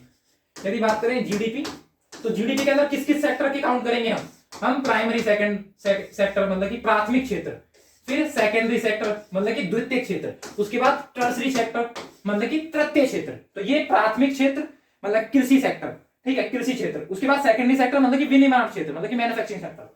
फिर उसके बाद टर्सरी सेक्टर मतलब कि सेवा क्षेत्र, ठीक है, ये है। इसके अलावा भी वैसे 2 होते हैं, ठीक है, वो 2 कौन कौन से होते हैं, एक होगा हमारा क्वार्टरनरी सेक्टर, एक क्वारी सेक्टर, ठीक है, मतलब कि ये होगा प्राथमिक क्षेत्र, द्वितीय क्षेत्र, तृतीय क्षेत्र, उसके बाद चतुर्थ क्षेत्र और पंचम क्षेत्र। इनका कॉन्ट्रीब्यूशन होता है जीडीपी में, इसे हम डिटेल में भी कवर करेंगे इसके बाद, ठीक है। लेकिन अभी इसके अंदर कुछ बेसिक चीजें पता होनी चाहिए। प्राथमिक क्षेत्र का मतलब क्या है, वो सेक्टर, जैसे मान लिया हमने इसके अंदर एग्रीकल्चर आ गया, ठीक है, माइनिंग आ गई, वो सारी चीजें जो प्रकृति से हमें डायरेक्ट मिल रही हैं, ठीक है, वो सारी चीजें हमारी प्राइमरी, जो हमारा प्राथमिक क्षेत्र है, इसके अंदर आएंगे, ठीक है। तो ये क्या है, ये है हमारे प्राथमिक क्षेत्र। ये क्या आ जाएगा, ये आ जाएगा द्वितीय क्षेत्र, ठीक है। ये क्या आ जाएगा, ये आ जाएगा हमारा तृतीय क्षेत्र, ठीक है। और यदि इसकी बात करें तो ये आ जाएगा हमारा चतुर्थ क्षेत्र, और ये आ जाएगा हमारा पंचम क्षेत्र।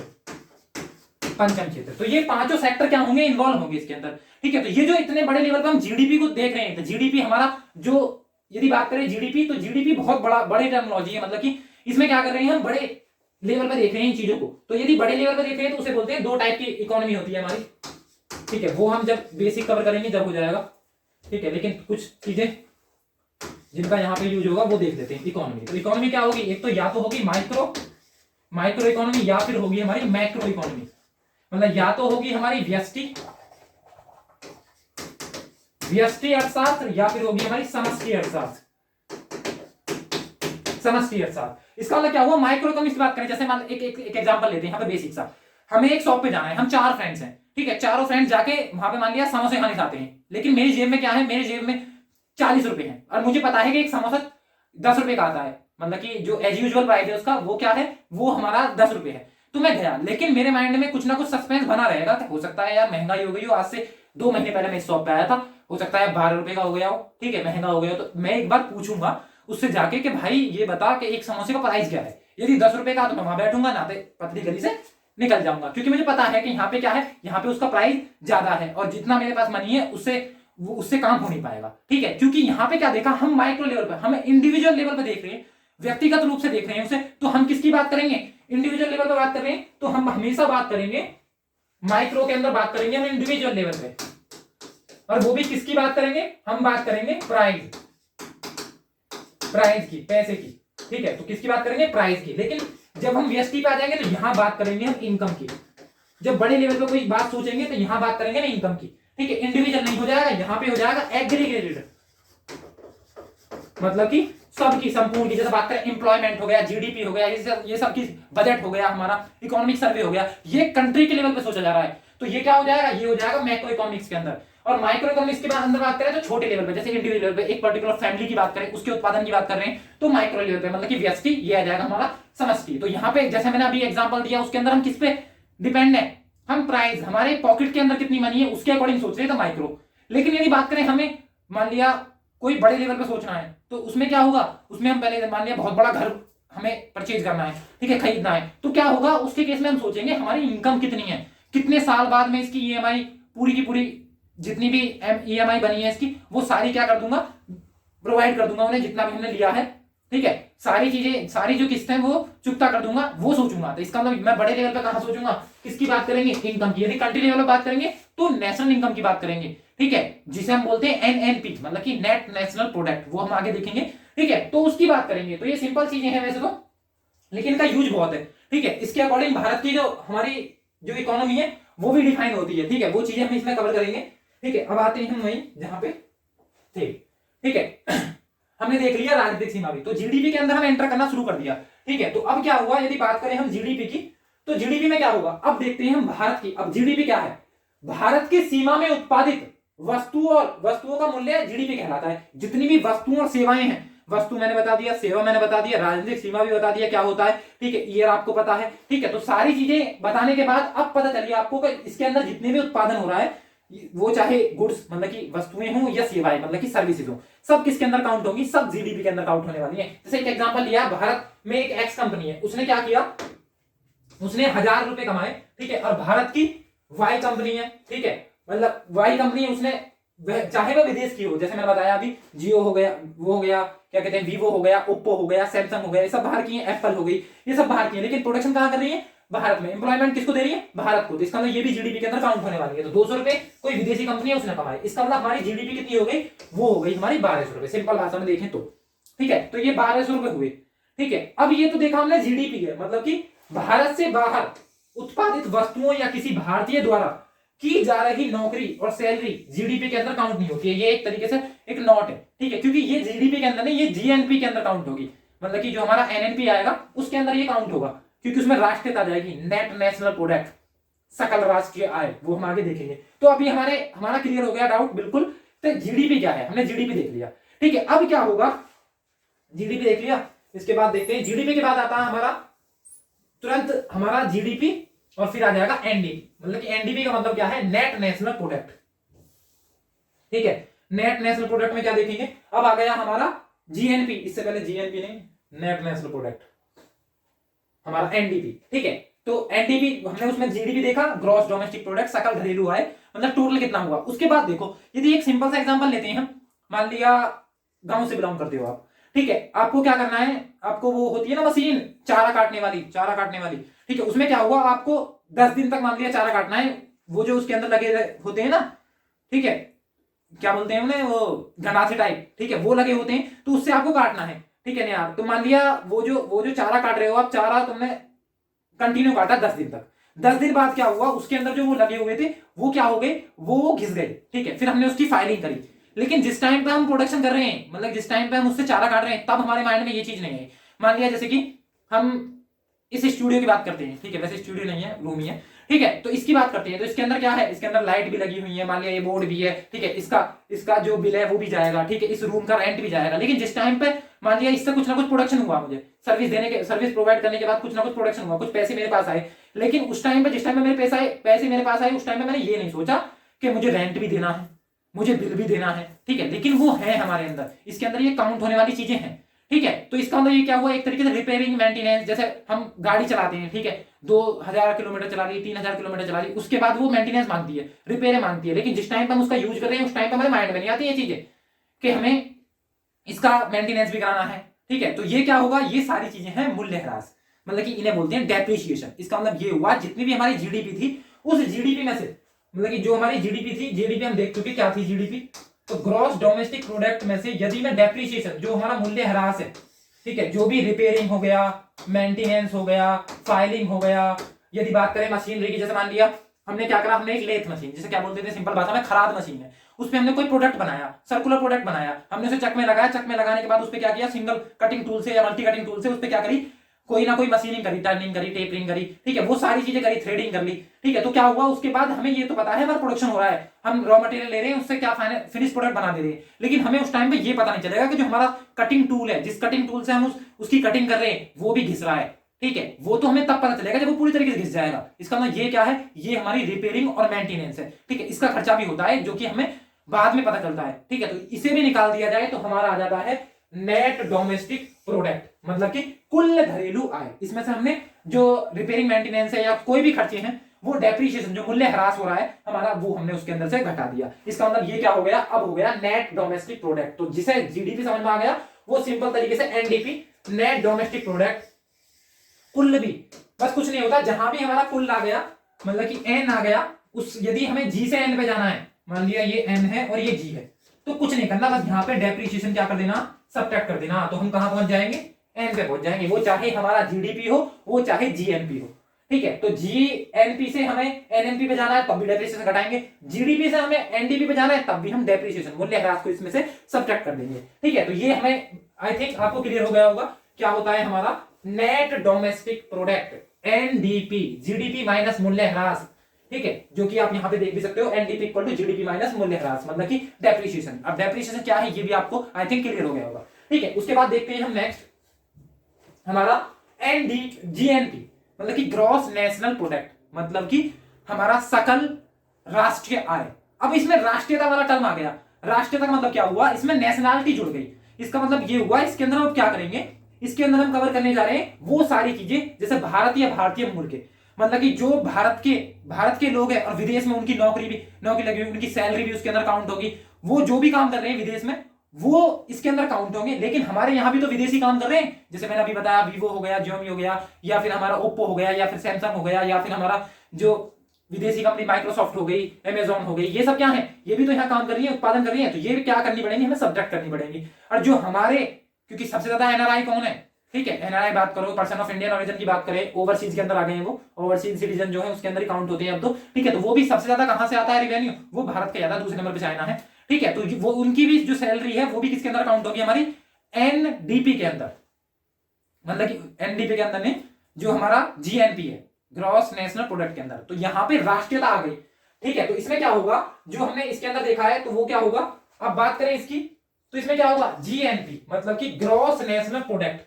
मतलब कि सकल राष्ट्रीय उत्पाद या सकल राष्ट्रीय आय, जो भी आप देखें उसके अकॉर्डिंग, ठीक है। तो इसमें क्या होगा, भारत के बाहर उत्पादित वस्तुओं का मूल्य किसी के द्वारा वहां पर की गई नौकरी की सैलरी, सब इसके अंदर काउंट होगा। ये मान लिया हमने ए है, ठीक है। उसके अंदर जब हमने भारत के सारे काउंट कर लिए, नेशनलिटी दिखा रहे हैं, हम राष्ट्रीयता दिखा रहे हैं कि राष्ट्रीय जो भारतीय मूल के हैं या भारत के हैं, और जिन जो पैसा कहां बेच रहे हैं, इंडिया में बेच रहे हैं, उन सबको काउंट कर लो। इसका मतलब फिर उस टाइम पे हमें जो विदेशी हमारे देश में काम कर रहे हैं वो सब्ट्रैक्ट भी तो करने पड़ेंगे। तो वही सेम चीज हमने यहाँ पे देखी है, विदेशी कंपनियों का भारत में उत्पादन का मूल्य बी है, ठीक है। तो ये क्या करना पड़ेगा हमें, यदि हमने ए ऐड किया, अपने भारतीयों का जहां भी है वो किसी भी देश में है, उनका उत्पादन यदि मैंने ऐड किया है, तो जो विदेशी हमारे यहाँ काम करें वो सब्ट्रैक्ट भी तो करने पड़ेंगे।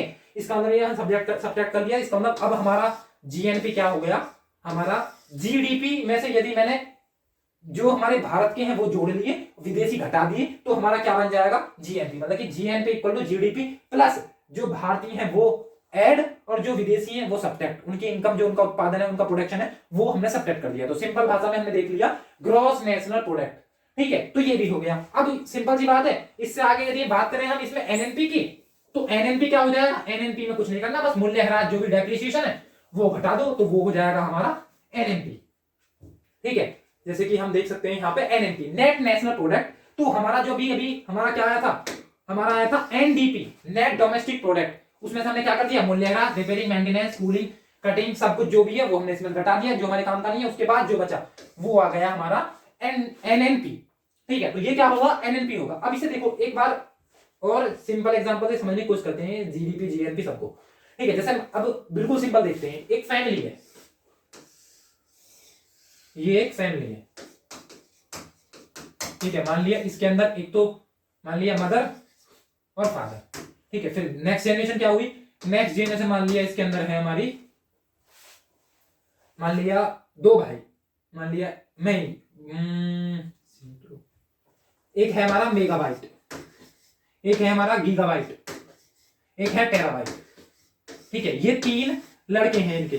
ठीक है, अब क्या हुआ, अब इसमें क्या हुआ, इसमें जो टेराबाइट है ये सबसे बड़ा था। ठीक है, तो इसकी शादी हुई। ठीक है, और किससे हुई, मान लिया ये हुई हमारी निब्बल या बिट से। ठीक है, बिट नाम की एक लड़की है, उससे शादी हुई। इस बिट नाम की लड़की का भी एक भैया है, मतलब कि ब्रदर है। वो कौन है, मान लिया वो था निब्बल।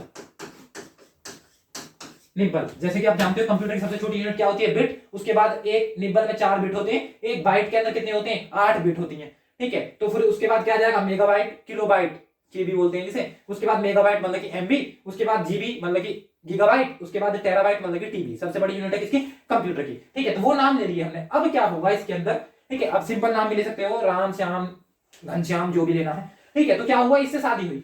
ठीक है, तो अब क्या हुआ, ये निब्बल साथ आया। जैसे कि पहले वाली कंडीशन होती थी ना, मतलब कि यदि किसी से भी किसी भी लड़की शादी हुई तो उसके साथ फ्री में आता था, एक साले साहब जरूर आते थे। ठीक है, तो ये साले साहब हैं, ये भी इनकी फैमिली में इंक्लूड हो गए हैं। ठीक है, ये यहाँ पे जॉब करते हैं। ठीक है, यहीं पे जॉब करते हैं। ठीक है, फिर क्या हुआ, कुछ दिन बाद क्या हुआ, ये बंदा जो जीबी था ये एनआरआई हो गया। ठीक है, मतलब कि दूसरे देश में जाके कमाने लगा, तो इसकी इनकम इन सबसे ज्यादा थी वैसे। ठीक है, तो ये क्या करेगा, ये क्योंकि एनआरआई है तो इसकी इनकम भी किसमें काउंट होगी, जीडीपी के अंदर काउंट होगी। ठीक है, यदि इसके अंदर हम जीडीपी की बात करूं तो ग्रॉस डोमेस्टिक प्रोडक्ट के अंदर ये बिट, यदि मान लिया ये डॉक्टर है, जिससे उसकी शादी हुई है वो डॉक्टर है। ठीक है, और जिससे शादी हुई थी वो इंजीनियर है। ठीक है, तो इस इंजीनियर की भी कोई कमाई है, इस डॉक्टर की जो जिससे शादी हुई है उसकी भी कुछ कमाई है, जो इसके साले साहब है उनकी भी कुछ ना कुछ जॉब लगी हुई है, तो उनकी भी कुछ ना कुछ इनकम है। जो ये धंधा है हमारे टाइप। ठीक है, इसे कोई काम धंधा नहीं है, तो इसकी तो काउंट ही नहीं होगी। ठीक है, मान लिया अब ये जो मेल था, मतलब कि जो फादर थे, मदर थी, वो हाउसवाइफ है, तो इनकी भी कोई इनकम नहीं होगी। मान लिया फादर रिटायरमेंट में है, तो इनकी भी कोई इनकम नहीं है। ठीक है, तो इन दोनों की कोई इनकम नहीं है। उसके बाद जब हम यदि बात करें इस फैमिली की पूरी जीडीपी की, तो जीडीपी में अंदर ये भी काउंट होगा, ये भी काउंट होगी। ठीक है, इसके बाद ये भी काउंट होगा, और ये जो एनआरआई है, जो विदेश में रह रहा है, ये भी इसके अंदर काउंट होने वाला है। तब आएगी हमारी जीडीपी, मतलब कि जो कुल उत्पादन इस फैमिली के अंदर हो रहा है, टोटल जो रिवेन्यू जनरेट होकर आ रहा है, वो तो हमारी जीडीपी। फिर उसमें क्या करूंगा मैं, यदि इसके अंदर मान लिया इनके खाने पे, मान लिया कोई सा इनमें से बीमार हुआ, बीमार होने के बाद इनके इलाज में कुछ पैसे लग गए, उसके बाद जो बचा वो क्या हो जाएगा, मूल्यह्रास हुआ है। मतलब कि यदि मैं ये चीज हमने भी देखी थी, मतलब कि यदि जीडीपी तो टोटल देख लिया, मतलब इस फैमिली की एक साल में जो इस फैमिली के अंदर रह रहे हैं उनका टोटल जो प्रोडक्शन हुआ वो जीडीपी है। यदि इसी में बात करूं मैं इसके अंदर देखें एनडीपी, तो एनडीपी क्या हो जाएगा इस फैमिली का, इस फैमिली की एनडीपी हो जाएगी जीडीपी माइनस डेप्रिसिएशन, मतलब कि मूल्यह्रास, जो भी हमारे उनके इलाज वगैरह में जो भी पैसा लगा वो हो गया। उसके बाद बात करें हम जीएनपी, तो जीएनपी क्या हो जाएगा, जीएनपी का मतलब हो जाएगा जीडीपी प्लस वो जो एनआरआई था उसे तो जोड़ लो क्योंकि वो इसी फैमिली का है, माइनस जो साले साहब है निब्बल जी, तो वो जो साले साहब है उन्हें घटा दो, तो ये आ गई इनकी जीएनपी। अब इसमें से भी यदि मूल्यह्रास घटा दें तो ये आ जाएगा एनएनपी, मतलब कि जीडीपी वो जीएनपी माइनस डेप्रिसिएशन, तो ये क्या आ जाएगा, ये आ जाएगा हमारा एनएनपी। तो ये छोटे लेवल पे भी हमने समझ लिया क्या होता है। ठीक है, तो ये फैमिली के लेवल पे भी देख लिया हमने क्या होता है, जीडीपी, जीएनपी, एनएनपी। ठीक है, आई थिंक आपको समझ आया होगा। ठीक है, तो ये फैमिली के लेवल पे देख लिया कि जो एनआरआई है ये बाहर विदेश में काम कर रहा है, उसके बावजूद ये फैमिली में काउंट हो रहा है, जीडीपी का टाइम पे नहीं काउंट होगा। ये जब हमने जीडीपी काउंट करी तब इसे काउंट नहीं कर, मतलब इनका पैसा आ रहा है पूरा का पूरा, तो ये काउंट नहीं होगा, ठीक है। लेकिन यहाँ पे यदि कोई ये यहाँ पे है साले साहब, इनका काउंट होगा जीडीपी के अंदर, लेकिन ये एनआरआई काउंट नहीं होगा। लेकिन जब हम बात करेंगे जीएनपी की, तब ये एनआरआई काउंट होंगे, लेकिन ये निब्बल निकल जाएगा, क्योंकि ये पैसा साले साहब तो देंगे नहीं, जीजू जी को तो देंगे नहीं, वो तो अपने फैमिली को देंगे ना पैसे, तो इसका मतलब ये इसके अंदर काउंट नहीं होने वाले हैं, ठीक है। तो इसका मतलब ये भी सिंपल भाषा में भी आपने समझने की कोशिश की होगी, जीडीपी, जीएनपी, एनएनपी, एनडीपी क्या है। अब इसमें भी क्या होगा, बहुत सारी चीजें हैं, जैसे रियल जीडीपी क्या है, ठीक है। रियल जीडीपी का मतलब क्या होगा, जैसे सिंपल सी भाषा में देखें तो एक क्या होगा, जीडीपी, ठीक है, इसके अंदर क्या आ जाएगा, मान लिया रियल जीडीपी, फिर उसके बाद देखते हैं GDP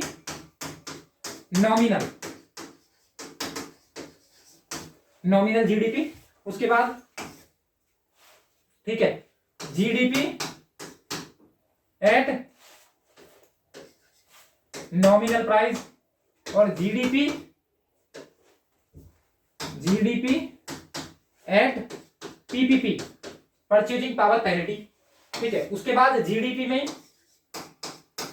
GDP at market price, और जीडीपी एट कॉस्ट प्राइस, ठीक है, कॉस्ट प्राइस। रियल जीडीपी मतलब कि बेसिक चीजें, वैसे तो हम इसे नेक्स्ट में कवर करेंगे, पर कैपिटा इनकम भी इसके अंदर आ जाएगी। यदि बात करें इससे पहले तो मार्केट प्राइस थोड़ा बेसिक देख लेते हैं। जब मार्केट प्राइस की बात करें, जैसे मार्कर की बात करें, मार्कर के अंदर कुछ ना कुछ इनडायरेक्ट टैक्स भी लगेंगे, कुछ सब्सिडी प्रोवाइड करें, जैसे कि हमें 900 रुपए का सिलेंडर 700 रुपए में कैसे मिलता है, 200 रुपए हमारी सब्सिडी है गवर्नमेंट की तरफ से, लेकिन उसमें इनडायरेक्ट टैक्स भी लगते हैं। मतलब कि यदि बात करें मार्केट प्राइस निकालने की, तो मार्केट प्राइस में हम उसकी जो, मान लीजिए 5 रुपए में बन के तैयार हुआ, लेकिन बिक कितने रुपए में रहा है, 25 रुपए में, इसका मतलब 20 रुपए में, जो क्योंकि लग्जरी चीज है, इसका मतलब इस पे तो इनडायरेक्ट टैक्स लग रहा होगा बस, तो इस पे इनडायरेक्ट टैक्स जो अप्रत्यक्ष कर है, ठीक है, अप्रत्यक्ष कर लगने के बाद इसकी वैल्यू क्या हो जा रही है, हमारी 25 रुपए हो जा रही है। वैसे ये कॉस्ट प्राइस क्या है इसकी, तो वो है हमारी 5 रुपए, ठीक है। तो कॉस्ट प्राइस ही काउंट होती है हमारी जीडीपी के अंदर, मार्केट प्राइस काउंट नहीं होता। मार्केट प्राइस पे तो वो जीडीपी बहुत ज्यादा हो जाएगी। तो जिस पे बनके तैयार हुई लागत मूल्य पे, इसे बोलेंगे GDP at cost price. Market बाजार मूल्य पे जीडीपी एट मार्केट प्राइस, इसे डिटेल में देखेंगे नेक्स्ट वीडियो में, ठीक है। बात करें जीडीपी एट रियल, मतलब कि रियल जीडीपी का मतलब ये है कि ये कोई ना कोई बेस ईयर पे काउंट होगा, बेस ईयर, वो जो कि क्या है हमारा बेस ईयर की बात करें तो 2011-12 या 10-11, ठीक है। इस बेस ईयर पे यदि बात करें नॉमिनल जीडीपी, तो ये टोटल ही है, मतलब कि जो हमारा करंट प्राइस है, मतलब कि जिसके अंदर हमारा इन्फ्लेशन भी होगा, महंगाई भी काउंट होगी उसके अंदर, तो ये हमें ज्यादा लगती है। लेकिन रियल में हमारी जो रियल जीडीपी आती है वो इससे निकल जाती है। उसके बाद देखेंगे हम ऐसे ही हमारा ये हो जाएगा नॉमिनल जीडीपी, नॉमिनल प्राइस पे। नॉमिनल जीडीपी की बात करें तो नॉमिनल जीडीपी के अकॉर्डिंग भारत की पोजीशन 7वां स्थान है, ठीक है, 6ठा स्थान मान सकते हैं, ठीक है। यदि बात करें हम परचेजिंग पावर पैरिटी, तो पीपीपी के अकॉर्डिंग हमारी जो भारत है उसकी पोजीशन है पूरे विश्व में 3rd लार्जेस्ट इकोनॉमी है हमारी इंडिया। यदि परचेजिंग पावर पैरिटी की बात करें, परचेजिंग पावर पैरिटी का मतलब ये हुआ कि इसके अंदर क्या होगा, परचेजिंग, मान लिया वही सेम चीज, मान लिया हमें एक बहुत ही लग्जरियस रूम खरीदना है, परचेज करना है इंडिया में, ठीक है। उसके अंदर फ्रिज, कूलर, एसी, सारी जितनी भी हमारी कंफर्ट जोन की चीजें हैं, कंफर्ट के लिए जितनी भी चीजें हमें रिक्वायरमेंट है, वो सारी चीजें उसके अंदर है। वो सेम चीज हमें परचेज करनी है यूएसए के अंदर, ठीक है। तो यूएसए के अंदर वही सेम चीज कितने रुपए में मिल रही है, ठीक है, उन्हें आके यहां रुपये में कन्वर्ट करो, ठीक है। उसके बाद देखो कि वहां पे वही उतना ही कंफर्ट हमें कितने प्राइस पे मिल रहा है और यहाँ पे कितना मिल रहा है, तो इससे पता चलती है परचेजिंग पावर कितनी है। तो परचेजिंग पावर भारत की ज्यादा है, इस वजह से यदि परचेजिंग पावर पैरिटी के अकॉर्डिंग देखें तो यूएसए को भी क्रॉस करके, ठीक है, सबसे टॉप पे आ जाती है चाइना, परचेजिंग पावर पैरिटी के अकॉर्डिंग सोचें। दूसरे नंबर पे यूएसए, तीसरे नंबर पे आती है भारत। लेकिन यदि बात करें हम नॉमिनल जीडीपी की, तो नॉमिनल जीडीपी के अकॉर्डिंग हमारा टॉप पे आती है जो यूएसए, सबसे अमीर है, ठीक है, सुपर पावर है, तो आ जाएगा यूएसए। उसके बाद क्या आ जाएगी हमारी, दूसरे नंबर पर आ जाएगी हमारी चाइना, फिर तीसरे नंबर पे जापान, चौथे नंबर पे जर्मनी है, 5वें नंबर पे ब्रिटेन। ब्रिटेन से भी ऊपर आ गई थी, 5वीं 5th लार्जेस्ट इकोनॉमी हो गई थी भारत, लेकिन अब दोबारा से वहीं आ गई। लगभग यदि बात करें परचेजिंग पावर पैरिटी के अकॉर्डिंग तो लगभग 10 ट्रिलियन की इकोनॉमी हो जाती है भारत की। लेकिन यदि बात करें हमारी नॉमिनल जीडीपी के अकॉर्डिंग, तो नॉमिनल के अकॉर्डिंग भारत आ जाता है 7वें स्थान पे, ठीक है, ठीक है, 6ठे या 7वें स्थान पे, ब्रिटेन के बाद आता है वैसे तो, ठीक है। तो ब्रिटेन के बाद हमारा 6ठा स्थान है, ठीक है। तो क्या आ जाएगी, लगभग 3 ट्रिलियन, और वैसे देखें तो लगभग 9 ट्रिलियन। यदि बात करें वैसे तो लगभग 21 ट्रिलियन की इकोनॉमी के साथ नॉमिनल जीडीपी में टॉप करता है हमारा यूएसए, ठीक है। लेकिन यदि बात करें परचेजिंग पावर पैरिटी के अकॉर्डिंग, वो परचेजिंग पावर पैरिटी क्या होती है हम नेक्स्ट वीडियो में सब इस चीज को क्लियर कर देंगे, क्योंकि यदि अब इसी के अंदर कराया तो जो वीडियो है बहुत लंबा हो जाएगा, ठीक है। तो वो हो जाएगा इसके अंदर, ये भी देख लिया हमने, ठीक है, ये देखेंगे अगली में। उसके अंदर क्या देखेंगे हमने देख लिया। उसके बाद बात करें पर कैपिटा इनकम, इसके अकॉर्डिंग हमारा क्लासिफिकेशन भी होता है, क्लासिफिकेशन का मतलब क्या हुआ कि भारत की जीडीपी, भारत इस जीडीपी के अकॉर्डिंग या फिर जो परचेसिंग पावर पैरिटी है इसके अकॉर्डिंग कौन सी कंट्री हमारी विकसित है, कौन सी विकासशील है, ठीक है, कौन सी अल्प विकसित है, ये भी हमें पता चल जाता है। जैसे ह्यूमन डेवलपमेंट इंडेक्स के अकॉर्डिंग हमें पता चलता है कि कौन सी इकोनॉमी हमारी लो के अंदर आएगी, लो एसडीआई, फिर मीडियम, फिर हाई एसडीआई के अंदर, ठीक है। जैसे उससे पता चलता है हमें कौन सी कंट्री विकसित है मतलब कि डेवलप्ड है, कौन सी विकासशील है मतलब कि डेवलपिंग है, कौन सी अल्प विकसित है मतलब कि अंडर डेवलप्ड है, ठीक है। ऐसे ही हमारा दूसरा क्राइटेरिया क्या है, दूसरा क्राइटेरिया जैसा कि मैंने बताया, यदि किसी की 1065 डॉलर से यदि इनकम कम है तो वो आ जाएगा हमारा लो इनकम कंट्री। यदि 1000 से लेकर 4000 तक है तो वो आ जाएगा हमारा लो मिडिल इनकम। यदि 4000 से 12000 तक है डॉलर तक उसकी इनकम है, पर कैपिटा इनकम है, ठीक है, उस कंट्री की, तो क्या हो जाएगा, वो आ जाएगा हाई मिडिल इनकम कंट्री के अंदर। और जो हायर मिडिल, जो सबसे ज्यादा इनकम है जिनकी, तो वो हो जाएंगे हमारे, यदि बात करें 12000 डॉलर से ज्यादा जिनकी इनकम है। तो ये भी एक क्राइटेरिया हो गया। दूसरा सेक्टर वाइज भी देखते हैं। जैसे मान लिया पहले कुछ कंट्रियां ऐसी होती हैं, जैसे मान लिया अभी हमने सेक्टर कॉन्ट्रीब्यूशन देखा था इसमें, तो सेक्टर कॉन्ट्रीब्यूशन में क्या हुआ, 3 सेक्टर हमारे मेनली इंपॉर्टेंट है। कौन कौन से, प्राइमरी सेक्टर मतलब कि प्राथमिक क्षेत्र, द्वितीय सेक्टर मतलब कि मैन्युफैक्चरिंग सेक्टर, और तृतीय क्षेत्र मतलब कि सर्विस सेक्टर। यदि बात करें प्राइमरी सेक्टर, सेकेंडरी सेक्टर, द्वितीय क्षेत्र और टर्सरी सेक्टर, तो क्या हुआ, यदि बात करें प्राइमरी सेक्टर में, तो प्राइमरी सेक्टर पे सबसे ज्यादा कंट्रीब्यूशन किसने किया है, जो आज भी प्राइमरी सेक्टर मतलब कि कृषि क्षेत्र पे ही उसकी जीडीपी में मैक्सिमम जो कंट्रीब्यूशन है वो प्राइमरी सेक्टर का ही है। इसका मतलब वो देश कैसे हैं हमारे, वो हैं हमारे अंडर डेवलप्ड मतलब कि अल्प विकसित। यदि जो अब ये तो विकास हो चुका, कृषि का विकास हो चुका, वो सेकेंडरी और टर्सरी सेक्टर पे अपना फोकस जमाए हुए हैं, हम उन्हें बोलेंगे डेवलप्ड कंट्री, डेवलपिंग कंट्री, ठीक है। तो ये है डेवलपिंग, ये अंडर डेवलप्ड। और यदि जो जिसका मेन फोकस, जैसे यूएसए की बात करें तो 80% कॉन्ट्रीब्यूशन है हमारा किसका, जीडीपी में, सर्विस सेक्टर का। तो वो कैसी है हमारी, वो है हमारी डेवलप्ड कंट्री, ठीक है। तो इसके according primary sector, secondary sector, tertiary sector, यदि बात करें 40 साल में चाइना हमसे इतना आगे क्यों निकल गया, तो इसके पीछे भी यही रीजन है कि सबसे पहले स्टार्टिंग में इंसान किस पे करता है, सबसे पहले जैसे समाजवादी जो सोशलिस्ट इकोनॉमी है, फिर उसके बाद आएगी हमारी मिक्स इकोनॉमी, फिर कैपिटलिस्ट इकोनॉमी, ये होता है। ये एक तरीके से हमारा ग्रो करने का प्रोसेस है। ऐसे ही हमारे सेक्टर वाइज भी सबसे पहले हम रोटी कपड़ा मकान मतलब कि हम एग्रीकल्चर सेक्टर पे, प्राइमरी सेक्टर पे वर्क करेंगे, उसके बाद सेकेंडरी सेक्टर में शिफ्ट होंगे, फिर उसके बाद टर्सरी सेक्टर में शिफ्ट होंगे। लेकिन भारत ने ऐसा नहीं किया। भारत ने डायरेक्ट क्या किया, पहले वो सबसे पूरी तरीके से एग्रीकल्चरल है मतलब कि कृषि बेस्ड अर्थव्यवस्था थी, डायरेक्ट शिफ्ट हो गई हमारी सर्विस सेक्टर पे। तो ये जो मैन्युफैक्चरिंग सेक्टर है, चाइना इन 40 साल के अंदर क्या हो गया, मैन्युफैक्चरिंग हब बन गया।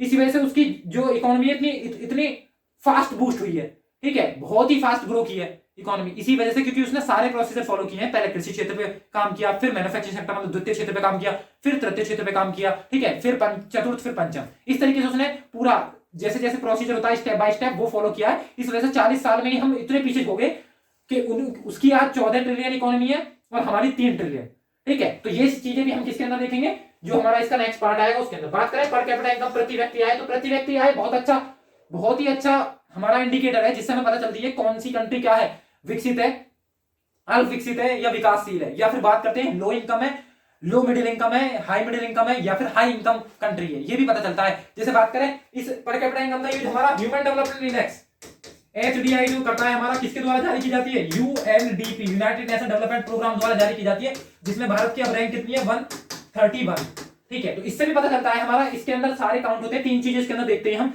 एक तो हमारी प्रति व्यक्ति आय, दूसरा जीवन प्रत्याशा, हम कितने जी रहे हैं। जैसे बात करें भारत की तो अब पहले 67 साल थी, अब 69 साल हो गई है, जीवन प्रत्याशा मतलब कि लाइफ एक्सपेक्टेंसी, ठीक। उसके बाद यदि बात करें नेक्स्ट, तो तीसरा पार्ट आ जाएगा इसी के अंदर, हमारा तीसरा होता है इसके अंदर हेल्थ एंड एजुकेशन।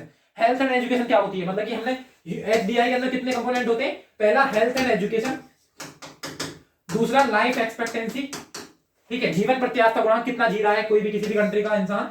उसके बाद तीसरा कंपोनेंट क्या आ जाएगा हमारा, health and education, life expectancy, तीसरा पर कैपिटा इनकम, जो कि यहाँ पे मेंशन है, प्रति व्यक्ति आय। इन तीनों से पता चलता है, इन सबके लिए 0.33 मतलब टोटल 1 मार्क्स में से हमारी जो स्कोर दिया जाता है, जिसमें भारत का लगभग अभी 0.64 चल रहा है, किसके अंदर आता है, लो मिडिल इनकम के अंदर आता है। और ये किसके अंदर है, मिडिल, जो हमारा जो मिडिल का मतलब क्या हुआ, मिडिल एचडीआई इंडेक्स के अंदर, मतलब कि उसके अंदर जो बीच में लाई करते हैं एक तरीके से, ठीक है। तो क्या होगा, एचडीआई इंडेक्स के अंदर भी ये, ठीक है, एक तरीके से मध्यम वर्ग की कंट्री है, ठीक है। तो ये सारी चीजें भी हम उसके अंदर कवर कर लेंगे, ठीक है।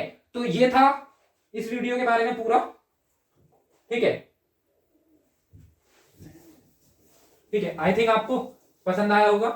ठीक है, तो इसके नेक्स्ट वीडियो में हम वो सारी चीजें, जो चीजें हमने इसके अंदर मेंशन की हैं, वो सारी चीजें हम इसके अंदर कवर करेंगे। जैसे कि हमने ये वाला पोर्शन देखा है, ठीक है, ये सारी चीजें, मतलब कि GDP at market price, cost price क्या है, रियल क्या है, नॉमिनल जीडीपी क्या है, पीपीपी क्या है, एनपी क्या, एनपी नॉमिनल जीडीपी क्या है, इसके अकॉर्डिंग भारत की क्या पोजीशन है, विश्व में टॉप पे कौन है। ठीक है, ये सारी चीजें भी उसके अंदर कवर करेंगे। पर कैपिटा इनकम क्या है, जो मैंने इंडेक्स वगैरह बताए, ये सारी चीजें हम नेक्स्ट वीडियो में कवर करेंगे। ठीक है, थैंक यू फॉर वॉचिंग, मिलते हैं नेक्स्ट वीडियो में।